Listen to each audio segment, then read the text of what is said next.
네, 침을 뱉어 진흙을 이겨 맹인의 눈을 뜨게 하신 예수님이라고 하는 말씀의 제목으로 하나님께서 오늘 우리에게 주시는 은혜 말씀을 증거하길 원합니다. 성경에서 만나는 예수님의 여러 가지 모습들이 있지만 저는 특별히 그 가운데서 아픈 병자들을 고쳐주신 예수님의 모습이 가장 큰 감동으로 다가옵니다.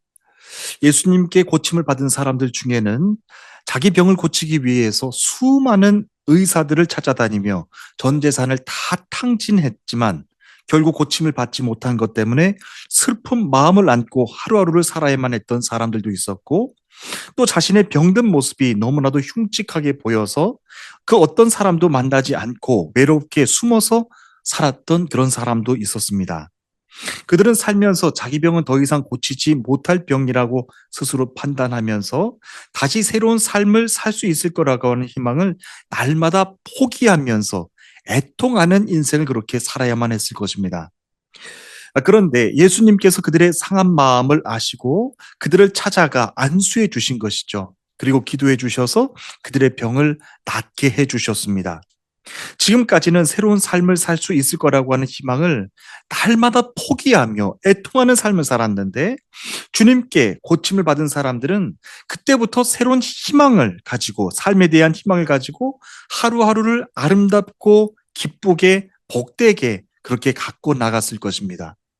여러분, 한 인생에 슬픈 마음이 있다고 한다면 그의 인생은 수삽시간에 그 인생은 무너지게 되지만, 그의 인생을 새롭게 희망을 갖고 새롭게 개척해 나가는 것은 삽시간에 무너진 그 시간 이상의 곱절로 노력이 필요하고 아름다움의 그 가꿈, 그 노력이 필요하다라고 하는 것입니다.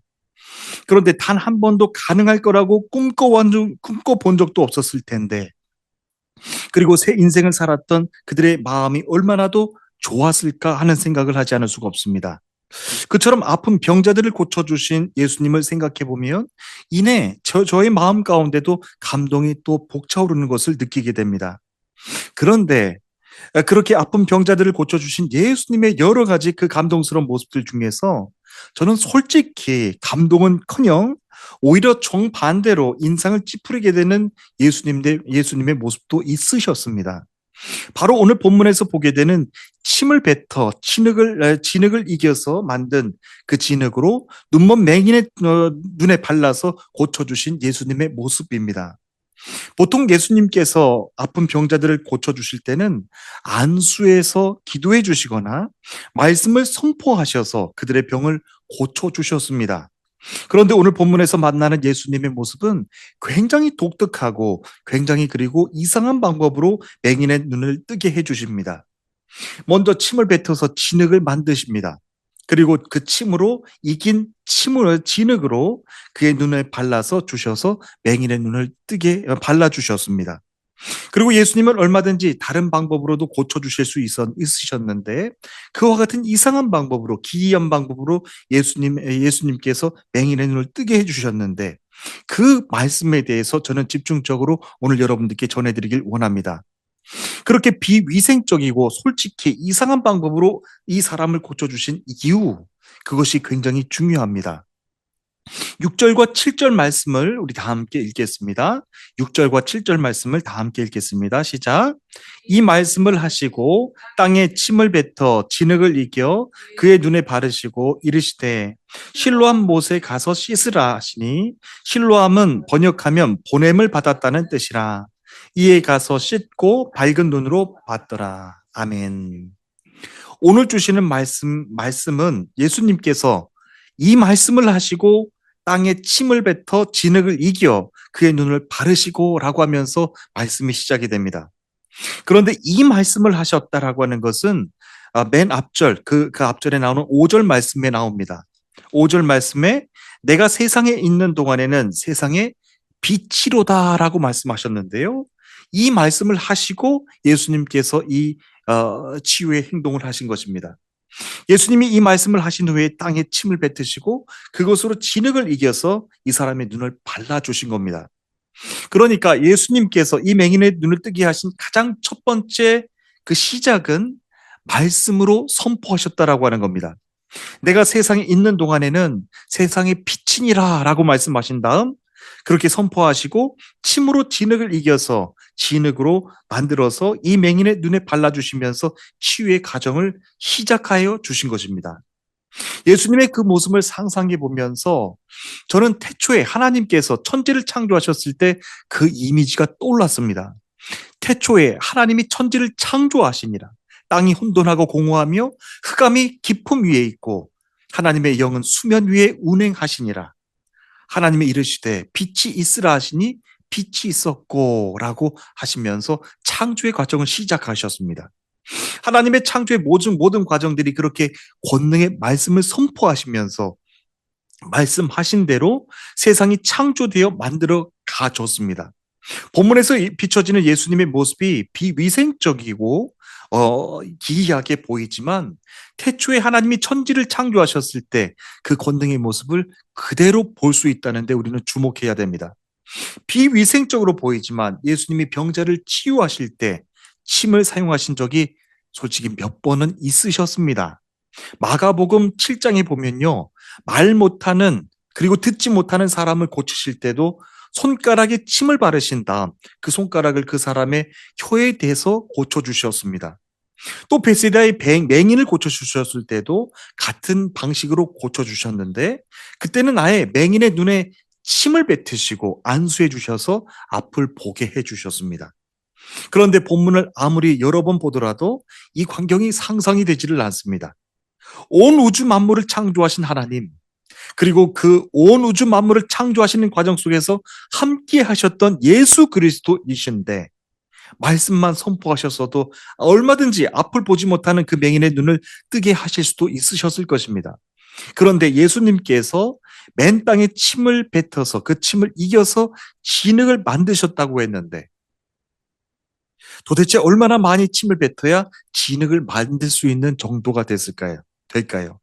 그리고 그 진흙을 이기는 그 시간도 굉장히 많이 걸렸을 것입니다. 맹인은 예수님이 침으로 진흙을 이겨 만드는 그런 모습은 볼 수가 없었겠지만 청각이 상대적으로 발달했던 이 맹인의 입장에서 보면요, 예수님이 침을 뱉어서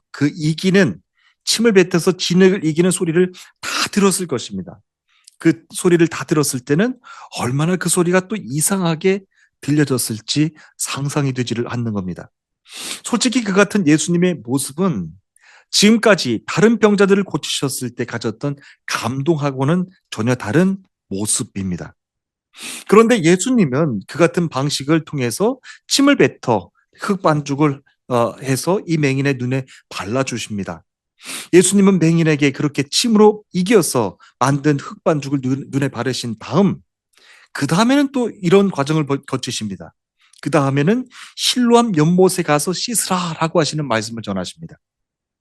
그런데 이 맹인의 입장에서 보면요, 그 연못으로 찾아가는 데까지도 얼마나 또 힘들고 또 더럽고 불편하게 느껴졌을지 한번 그 사람의 입장에서 생각해 보는 겁니다.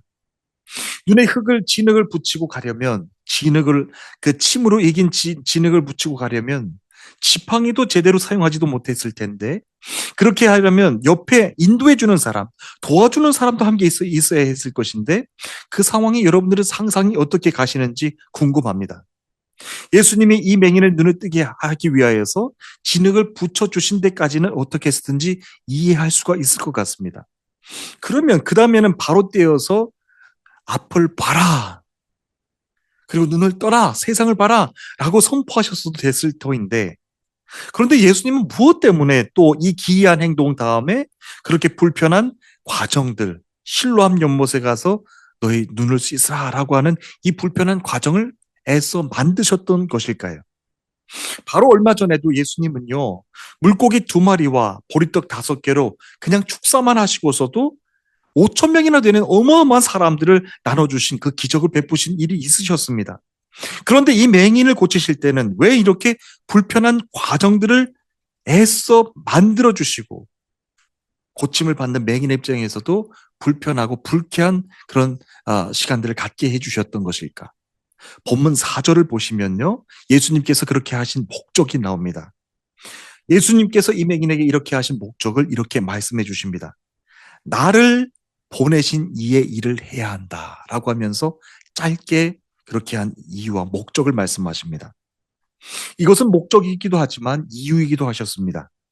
그래서 예수님께서 이 맹인을 고치신 과정 하나하나가 굉장히 중요한 말씀과 중요한 모습입니다. 예수님은 나를 보내신 이의 일을 해야 한다고 하시면서 예수님은 다시 이 맹인에게 실로암 연못으로 가서 눈을 씻으라라고 하시는 말씀을 하신 겁니다. 나를 보내신 이의 뜻을 행하기 위해서 말입니다. 본문 7절 말씀을 보십시오. 7절 말씀을 보시면 이 실로암은 번역하면 보냄을 받았다라고 하는 뜻이라고 하는 말씀을 기록하고 있습니다. 다시 말하면요, 하나님께 보내심을 받으신 예수 그리스도께서 다시 이 맹인을 자신이 하나님께로 보내심을 받으신 것처럼 연못으로 보내시는 사건입니다.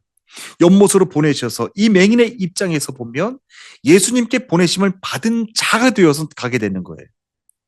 그러니까 이 맹인이 눈을 뜨게 된 그 과정들은 이전에 그냥 병든 사람들이 치유받는 것과는 본질적으로 다른 겁니다. 이 모든 과정 하나하나를 거치게 하시면서 예수님께 부르심을 받은 자가 되어서 고침을 받게 됐다. 그리고 앞을 보게 됐다라고 하는 뜻입니다. 앞을 보지 못했던 내가 예수님이 보내신 자가 되어서 앞을 보게 된 거예요. 그런데 이 사람이 눈에 뜨게 되는 과정 하나하나를 자세히 들여다보면 이 말씀을 듣고 그 다음으로 넘어가는 과정들이 너무나도 인격적이고 순종의 모습을 보게 되는 겁니다. 여러분, 저만 보더라도 저와 같았으면요, 예수님이 옆에서 침을 이기시는 소리만 들어도 참 불쾌했을 것 같습니다. 나는 그냥 예수님의 권능에 힘입어서 눈을 뜨고 싶은 것이 다인데 예수님께서 옆에서 뭘 하고 계시는지 침을 뱉는 소리가 들리고 침을 이기시는 모습이 들리는 거예요. 소리가 들리는 거예요. 얼마나 그 과정들이, 그 시간들이 그 짧은 시간이었겠지만 버티기가 참 힘들었겠습니까? 그런데 예수님께서 이 사람을 부르시는 과정, 그리고 이 사람이 예수님의 그 모든 어렵고 불쾌한 말씀일지라도 순종하는 모습, 그것들이 다 인격적으로 다가오는 겁니다. 요한복음 1장 12절 말씀입니다.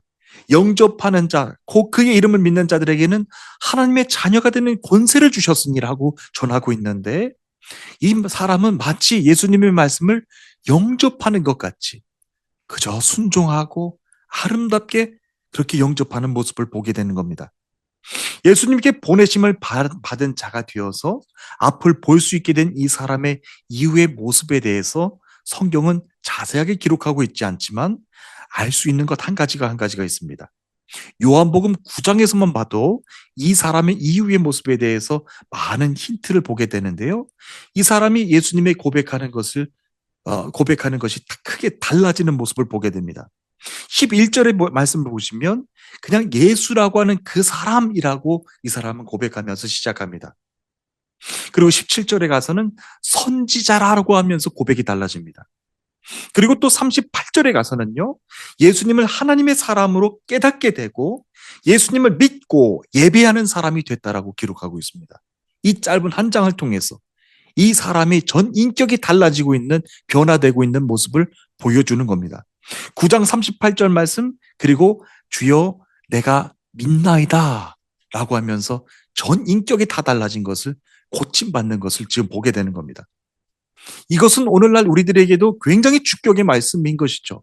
똑같은 한 시간의 예배를 드리면서도 불구하고 어떤 사람은 그 순간의 말씀을 아멘하여서 순종하며 영접하면서 하나님의 자녀가 되는 권세를 누리는 거예요. 그리고 모든 예수님의 말씀, 불쾌한 것 한 가지라도 순종하며 모든 과정들을 다 그 예배 과정을 통하여서 순종하며 주님 앞으로 나가는 거예요. 그리고 주님 앞에 나아가면서 나중에는 내가 믿나이다 라고 하면서 예배가 마치게 되는 거예요. 이 짧은 이 고백을 통해서 우리들에게 굉장히 중요한 말씀을 주시는 거예요. 예수님을 영적으로 깨닫고 믿고 예배하는 사람이 누릴 수 있는 영적 축복이 이와도 같다라고 하는 겁니다.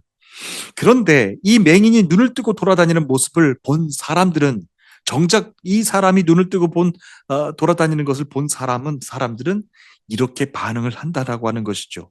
8절과 9절 말씀을 여러분들 한 목소리로 다 함께 읽어주시면 감사하겠습니다. 읽겠습니다. 이웃 사람들과 전에 그가 거린인 것을 보았던 사람들이 이르되 이는 앉아서 구걸하던 자가 아니냐. 어떤 사람은 그 사람이라 하며 어떤 사람은 아니라 그와 비슷하다 하거늘 자기 말은 내가 그러하니. 아멘. 도저히 믿을 수 없다라고 하는 반응을 주변 사람들이 지금 보이고 있습니다. 지금 두 눈으로 이 사람을 똑똑히 보고 있으면서도 불구하고 사람들이 지금 묻는 거예요. 이 사람이 그 사람 맞냐? 아니, 이 사람이 전에는 그 거름뱅이 아니었냐? 사람들에게 이렇게 거름뱅이 그 일을 하면서 사람들에게 그렇게 돈을 벌었던 그런 사람 아니냐? 그런 거린 아니냐? 그렇게 하는 사람들도 있었고, 아니다, 다른 사람이다 라고 하는 사람들도 있었어요. 그렇게 여러 사람들이 이 사람을 똑같이 보고 있으면서도 불구하고 이 사람을 바라보는 사람들의 반응이 다 제각각 달랐다라고 하는 겁니다. 지나갈 때마다 보았던 이 사람의 모습이 완전하게 달라졌기 때문에 그렇습니다. 그런데 그가 갑자기 눈을 뜨고 앞을 보게 된 것을 보니까 사실 이 사람들의 주변 반응은요, 못 알아봤다가 아니라 도저히 못 믿겠다라고 하는 반응이 맞을 것입니다. 지금 우리가 영적인 모습도 마찬가지입니다. 내가 변하고 있는 모습은요, 나 스스로는 절대로 볼 수가 없다라고 하는 겁니다. 대신 나를 바라보고 있는 내 가족들, 내 이웃들, 내 주변 사람들은 내가 변하고 있는 모습들을 그들은 다 본다라고 하는 겁니다. 그런데 앞을 보지 못했던 맹인이 눈이 밝아져서 돌아다니는 모습을 지켜봤던 그때 주변 사람들은 그의 변화된 모습을 보고 있으면서도 불구하고 도저히 믿을 수 없다라고 하는 반응이었습니다. 그런데 그들의 반응을 조금 더 깊이 들어가서 생각해 볼 필요가 있습니다. 도저히 믿을 수 없다라고 하는 그들의 반응을 조금 더 깊이 들어가서 영적인 차원에서 세상을 바라보는 그런 모습으로 보게 되면 다른 차원의 말씀을 깨닫게 됩니다. 이 세상에 속한 사람들은 예수님을 만나서 거듭난 사람들의 변화를 아무리 보여주고 봐도 뭐가 변화된 건지를 알지 못한다라고 하는 겁니다. 그래서 예수님께 속하여 새롭게 살아가는 그리스도인으로서 경험하게 되는 그 기쁨의 삶, 이제는 땅에 속하여 사는 자가 아닌 하늘에 속한 자로서 하나님의 말씀에 순종했을 때 경험할 수 있는 영적인 기쁨, 이 같은 삶의 변화는요, 우리가 육에 속해서 살았을 때 그 인생이었을 때의 삶은 도저히 깨달을 수 없다라고 하는 겁니다.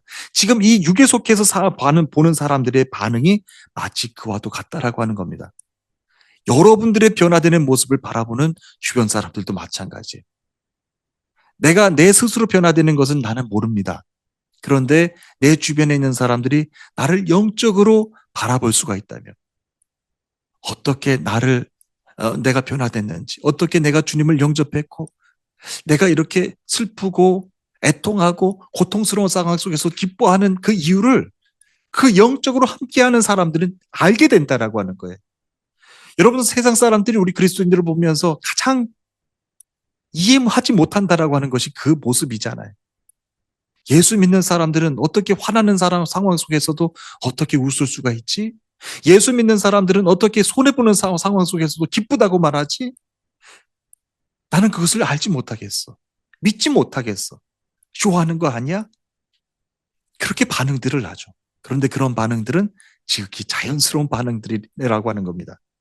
하늘의 신령한 양식을 먹는 사람들, 하늘의 신령한 말씀을 먹고 살아가는 사람들만 알 수 있는 변화라고 하는 겁니다. 지금 이 본문에서 보게 되는 그 반응이 바로 그런 모습입니다. 이렇게 맹인되었던 사람이 눈을 뜬 것을 본 사람들은 이렇게 다양한 반응을 보였는데, 사실 여러분, 이와 비슷한 반응이 이전에도 참 많았습니다. 예수님 말씀을 듣고 예수님이 행하신 표적을 보면서도 그때 주변에 있었던 사람들의 반응도 마찬가지였습니다. 어떤 사람들은 예수님께서 행하시는 그 모습들, 기적들을 바라보면서 와, 저분은 정말 메시아가 맞구나 라고 하는 사람들도 있었고, 또 어떤 사람들은 아니다, 나사렛에서 어떻게 메시아가 나올 수가 있느냐, 믿을 수 없다, 아니다 라고 반응했던 사람들도 있었죠.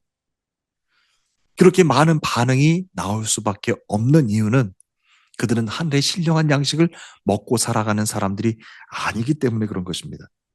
이제 예수님의 능력으로 앞을 보게 된 이 사람도 예수님이 사람들에게 오해를 받고 여러 가지 이상한 반응을 보였던 것처럼 똑같은 상황 속에 놓여지게 된 겁니다.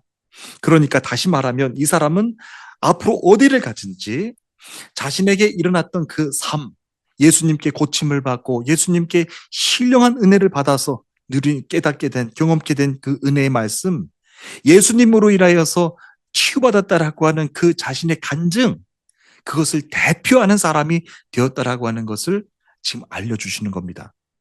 예, 이 사람은요, 주님께 보내심을 받고 실로암 연못에 가서 치유함을 받았어요.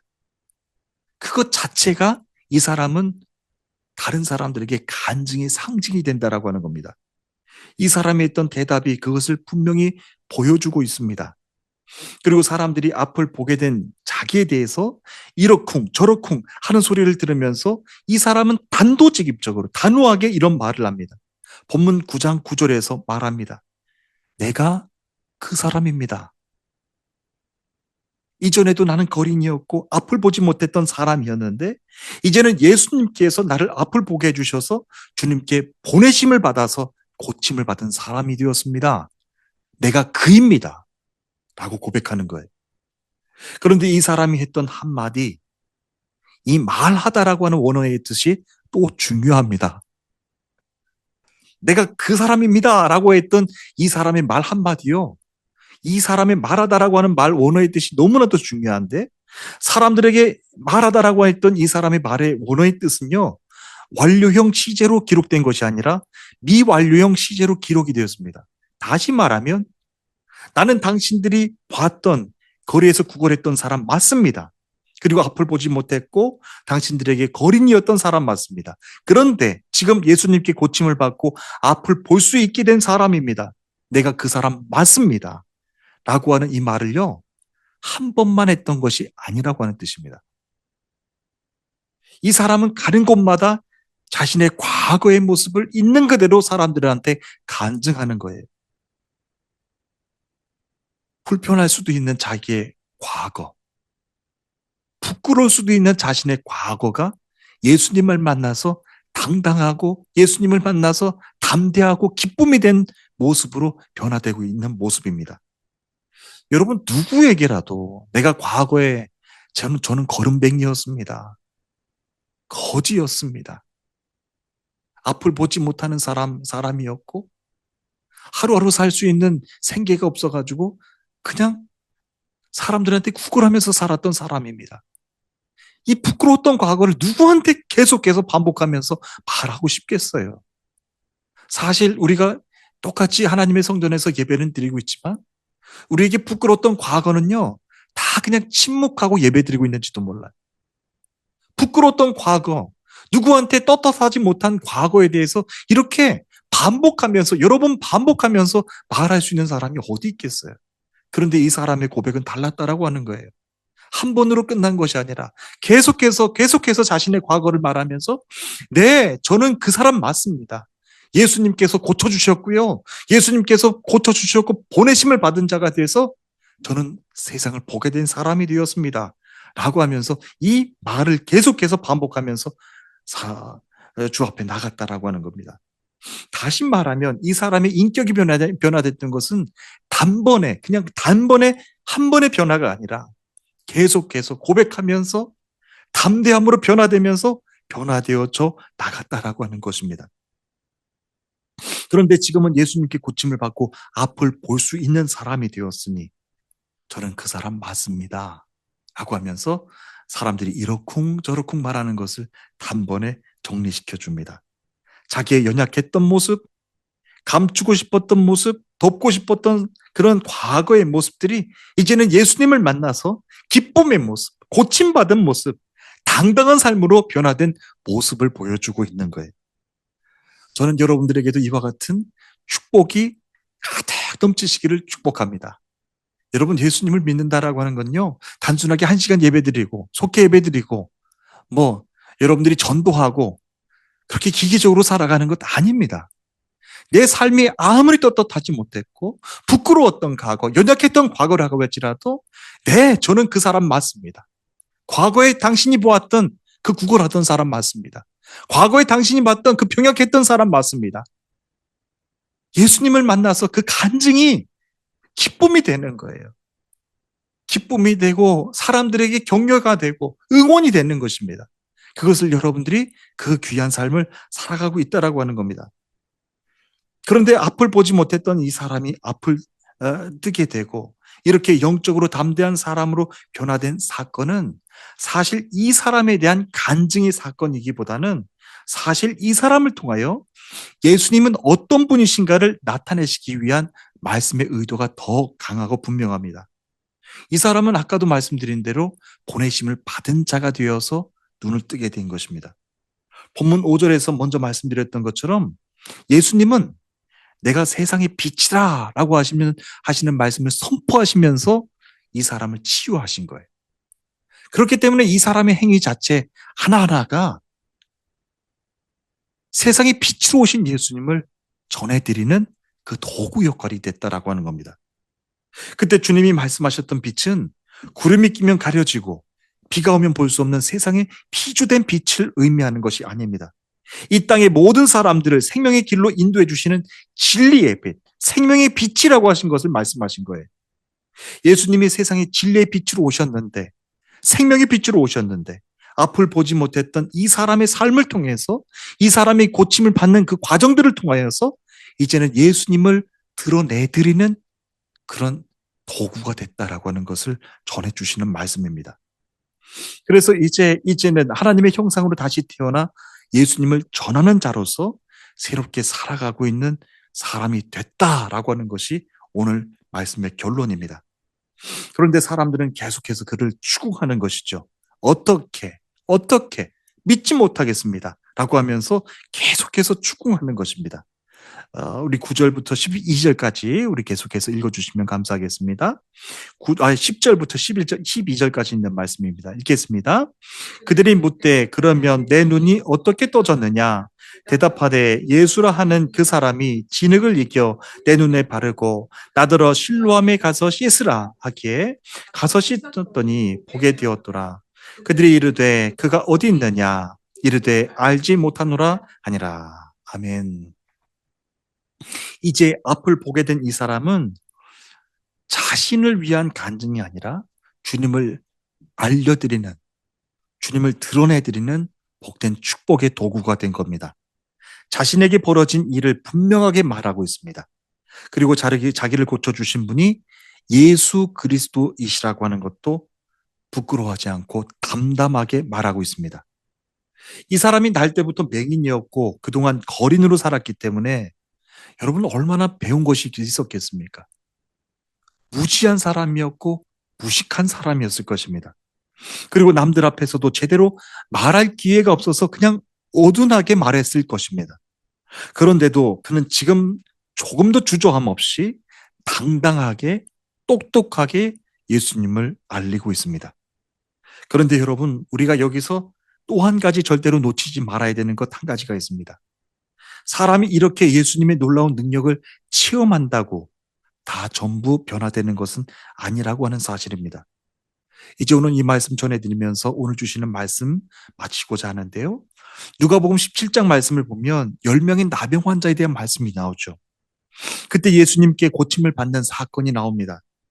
그때 우리를 불쌍히 여겨주십시오 라고 했던 그 영혼들, 10명의 영혼들을 예수님께서는 불쌍히 여겨주시고 그들에게 주님의 권능의 말씀으로 치유해 주십니다.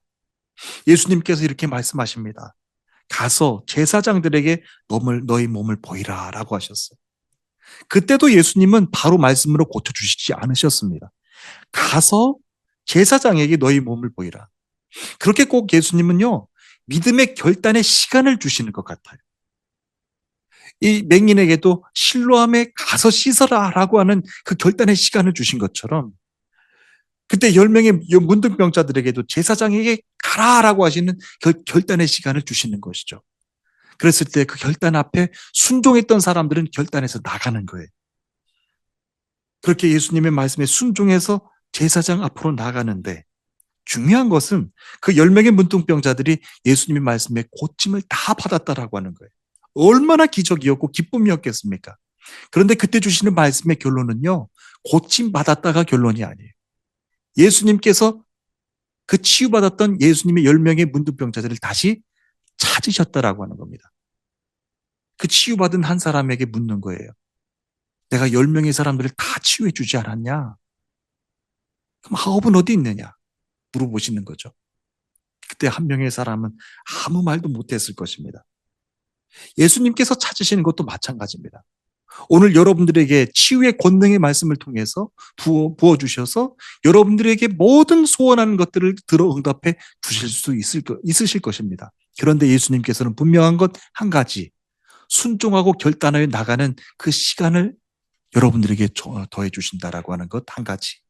그리고 그 말씀이 이루어졌을 때 다시 주께로 돌아와 주님과 신실한 관계를 맺는 것까지, 그것을 예수님께서 원하신다라고 하는 겁니다. 그 신실한 인격의 과정은요, 예수님과 그렇게 신실한 관계가 만들어졌을 때 그제서야 비로소 신실한 인격의 관계가 이제 만들어지기 시작한다라고 하는 것입니다. 이제 오늘 주시는 말씀을 통하여서 예수님께서는 한 주간에 또한 귀한 도전을 더해 주십니다. 그래, 세상으로 가라 라고 말씀하십니다. 세상으로 나아갈 때 믿음으로 고백하십시오. 예, 주님께서 그렇게 행하여 이루어 주실 것을 믿습니다. 제 믿음의 고백을 통하여 역사하여 주시옵소서. 그렇게 믿음으로 고백하시고요, 세상으로 나아가셔서 주님께서 그 말씀을 이루어 주셨을 때 그것이 끝이 아니라고 하는 거예요. 다시 주님께로 돌아와 신실한 관계를 원하시는 주님, 여러분들을 다시 찾으시는 주님이 마지막이라고 하는 사실입니다. 저는 오늘 주시는 말씀의 은혜가 우리가 평생 신앙생활 하면서 갖게 되는, 그리고 놓치지 말아야 되는 축복의 말씀이 되기를 축복합니다. 하나님께서는 여러분들 한 영혼 한 영혼을 바라보시면서 이제 더 이상 여러분들의 과거가 부끄러움이 아니라 간증으로 고백할 수 있는 기쁨의 과거가 되기를 바라고, 회복의 과거가 되기를 원하고, 이제 한 번의 간증의 시간으로 끝나는 것이 아니라 누구에게도 그것을 또다시 말할 수 있는 담대함의, 기쁨의 그 축복의 간증이 되기를 원하신다라고 하는 겁니다. 오늘 주시는 말씀이 여러분들 이제 한 주간 동안 살아가시는데 귀한 축복의 말씀이 되시기를 축복합니다. 어떤 누구도 여러분들을 감히 건드릴 수 없고, 하나님께서 여러분들을 통하여서 역사하실 그 일도 방해할 수 없음을 선포합니다. 여러분들을 축복합니다. 우리 다 함께 기도하시겠습니다.